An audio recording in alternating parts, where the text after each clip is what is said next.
Со ова видео ќе покажам ротација на точка за даден агол.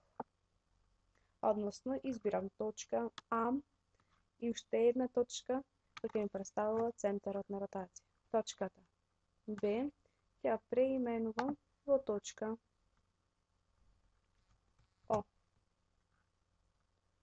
Ја избирам алатката за ротација на точка за даден агол. Избирам на точката центарот О на ротација, аглот сакам да биде 60 степени. Точката А ми се изротира во точка А. Притискам на алатката за полуправа О. О. А'. Сакам да го измерам аголот.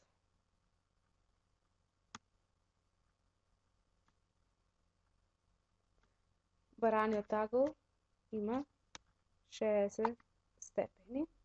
Тоа значи дека точката А сте изротирале за 60 степени во точка А.